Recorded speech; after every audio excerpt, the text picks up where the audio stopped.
Nós vamos conversar com a Iede, que é tia do garoto Rafael, de 4 aninhos de idade, que faleceu nessa sexta-feira por volta das 22 horas no Hospital Frei Ricardo. Iede, boa noite. Boa noite. Iede, relata para nós, o que aconteceu? O garoto Rafael estava bem, ele veio da fazenda com o avô e foi levado ao Hospital Frei Ricardo por volta das 11h30. Por quê? Porque ele estava sentindo uma dor no umbigo, uma dor muito forte, e ele chorava muito com essa dor no umbigo. E quando ele foi retirado do postinho, que chegou no hospital, o doutor aplicou nele, por ele estar nervoso e muito angustiado, uma dose de diazepam. E a partir daí ele começou a ter alucinações. Ele começou a ver vulto, né? E começou a ver um rato, não sei, chorava muito com a mãe. Por volta das 7 horas da noite, eu fui trocar de lugar com ela. E quando eu cheguei lá, ele não parava de vomitar, né? Até mesmo vomitou sangue, uma baba com sangue. Que horas que ele vomitou esses raios de sangue com o vômito? De 7h10 para lá. E você sentia, por volta das 7h10, que ele vinha só, o quadro clínico dele de saúde vinha se agravando? Sim, o quadro clínico dele se agravava. Em vez dele melhorar, ele arruinava. Porque depois que a mãe se retirou, ele vomitou mais 3 vezes. Então a enfermeira entrou e aplicou uma injeção de Plasio nele. E quando ela aplicou essa injeção nele, com espaço de alguns minutos, ele deu uma convulsão. E quando ele deu essa convulsão muito forte, mais uma vez o médico entrou na sala com mais um enfermeiro, né, me ajudaram a segurar ele, porque ele estava muito angustiado com a convulsão. Então, naquele momento que o enfermeiro e os médicos seguraram, o outro enfermeiro tornou dar uma dose de diazepam a ele. Então, ele foi acalmando. Mas quando ele acalmou, eles saíram e o enfermeiro disse para mim: olha, nós usamos o diazepam para acalmar, é para os nervos se acalmarem. E depois do diazepam nós seguimos com o Gadernal. Isso não é remédio para louco, mas é para que os nervos dele se acalmem. E eu fiquei ali, realmente no momento ele tinha parado de vomitar, depois que deu a crise, depois que ele deu aquela crise, ele parou de vomitar. Mas a crise, ela não parava. Ele esticava os seus braços com muita força, né, e levantava os seus peitos com muita força. Não conseguia mais abrir os olhos, né, tentava acordar, mas não conseguia. E as horas foram passando, eu liguei para o pai do menino para que estivesse comigo. Então o pai dele chegou no hospital. Quando o pai dele chegou, ele já estava praticamente nas últimas horas. Já não dava mais a crise, não conseguia mais abrir o olho. Então o pai retornou em casa e eu prevaleci ali no local com ele, né, joelhei, orei, naquele momento, pedindo a Deus pela vida dele. E quando eu me levantei, que eu sentei na cama, que eu olhei para ele, uma lágrima descia do olho dele. E quando aquela lágrima descia do olho dele, ali, aquela babinha também, eu fui secar, né, aquela lágrima e aquela babinha que saía, e percebi que ele já não estava mais respirando. E naquele momento que ele não estava mais respirando, eu entrei realmente em desespero e comecei a pedir socorro.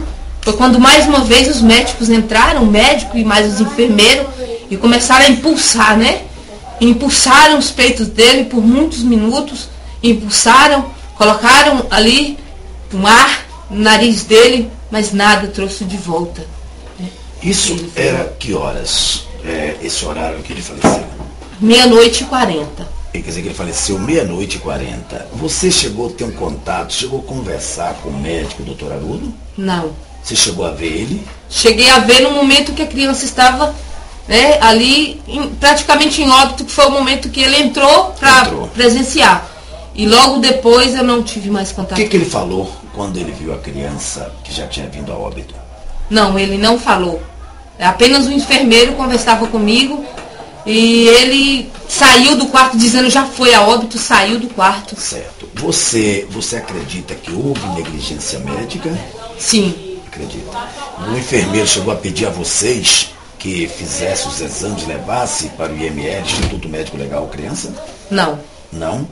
Não chegou a pedir, leva para fazer os exames, que a gente tem alguma desconfiança, alguma coisa assim, não? Não, a enfermeira, por eu perguntei para ela se tinha como a gente fazer uma transferência naquele mesmo dia.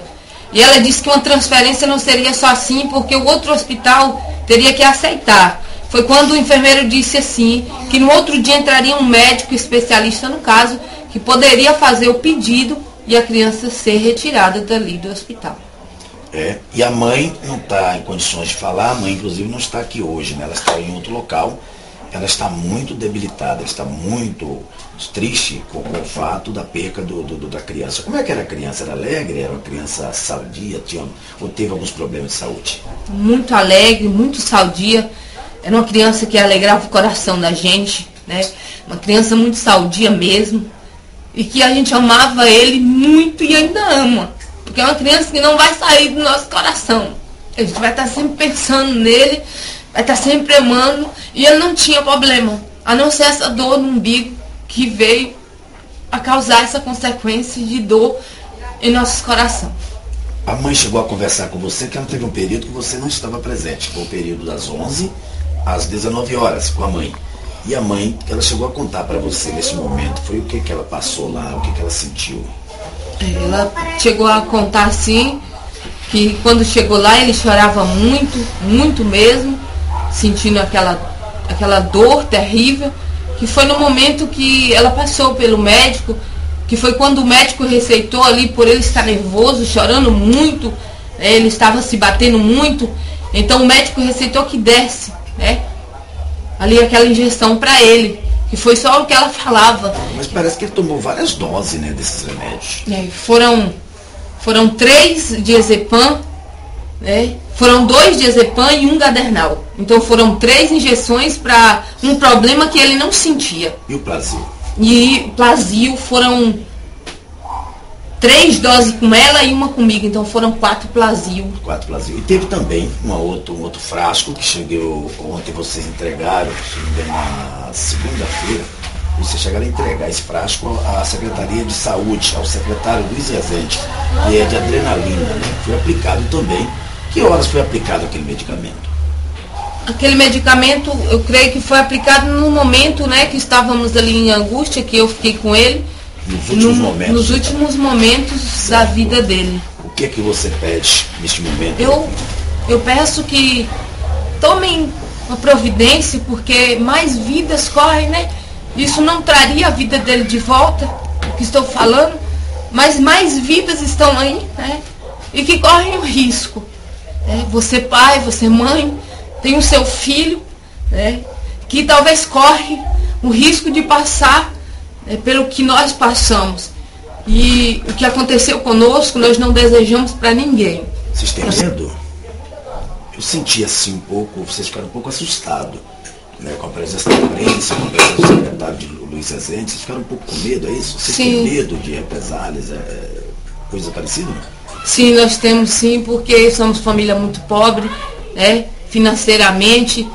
E temos sim, por quê? Porque nós já sabemos boato de que há perigo, né?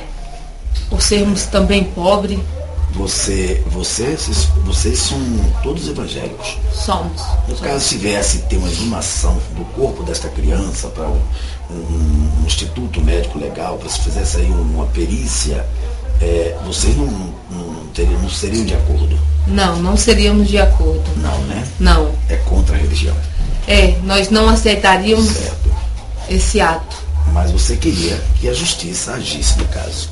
Sim, queria que a justiça agisse, não pelo fato, né, de trazer a vida dele, mas pelo fato de muitas outras vidas, que está sempre, quando ocorre um problema, procurando o hospital para que isso venha a ser solucionado.